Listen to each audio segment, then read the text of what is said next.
गरुड़ पुराण के चौथे अध्याय में धर्म और अधर्म के फल का वर्णन किया गया है। इसमें बताया गया है कि मनुष्य के कर्म उसके भविष्य को निर्धारित करते हैं। अच्छे कर्म करने से मनुष्य को सुख और शांति मिलती है।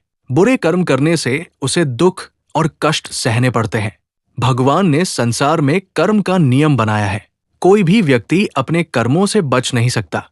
मनुष्य को हमेशा धर्म के मार्ग पर चलना चाहिए। सत्य बोलना धर्म का मुख्य आधार माना गया है। झूठ बोलना और दूसरों को धोखा देना अधर्म है। दया और करुणा को श्रेष्ठ गुण बताया गया है। सभी जीवों के प्रति दयालु होना चाहिए। क्रोध और लोभ मनुष्य को पतन की ओर ले जाते हैं। मनुष्य को अपने मन और इंद्रियों को नियंत्रित करना चाहिए। संयम से जीवन पवित्र बनता है। जो व्यक्ति धर्म का पालन करता है वो सम्मान पाता है। अधर्म करने वाला व्यक्ति समाज में निंदा का पात्र बनता है। माता पिता की सेवा करना बड़ा पुण्य माना गया है। गुरु का सम्मान करना भी आवश्यक बताया गया है। अतिथि का आदर करना धर्म का एक महत्वपूर्ण भाग है। गरीब और जरूरतमंदों की सहायता करनी चाहिए। दान देने से पाप कम होते हैं। दान हमेशा सच्चे मन से करना चाहिए। घमंड से किया गया दान फल नहीं देता। मनुष्य को हमेशा विनम्र रहना चाहिए। अहंकार मनुष्य का सबसे बड़ा शत्रु है। जो व्यक्ति अहंकार छोड़ देता है वो सच्चा ज्ञानी बनता है। ज्ञान से मनुष्य सही और गलत का अंतर समझता है। धर्म का पालन करने से आत्मा शुद्ध होती है। अधर्म से आत्मा पर पाप का बोझ बढ़ता है। इसलिए मनुष्य को अपने कर्मों पर ध्यान देना चाहिए। जीवन में सत्संग का महत्व बताया गया है।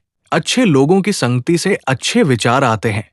बुरी संगति मनुष्य को गलत रास्ते पर ले जाती है। मनुष्य को हमेशा सत्य और न्याय का साथ देना चाहिए। ईश्वर में विश्वास रखने से मन को शांति मिलती है। भगवान का स्मरण करने से पाप कम होते हैं। पूजा और भक्ति से आत्मिक शक्ति बढ़ती है। मनुष्य को अपने जीवन को पवित्र बनाने का प्रयास करना चाहिए।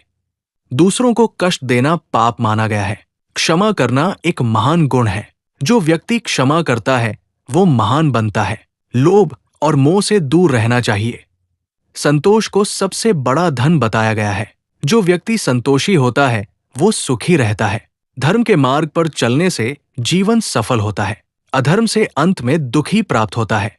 इसलिए मनुष्य को हर समय अच्छे कर्म करने चाहिए। जीवन अस्थायी है, इसलिए समय का सदुपयोग करना चाहिए। धर्म और सत्य से ही सच्चा सुख मिलता है। यही इस अध्याय का मुख्य संदेश है कि मनुष्य को धर्ममय जीवन जीना चाहिए।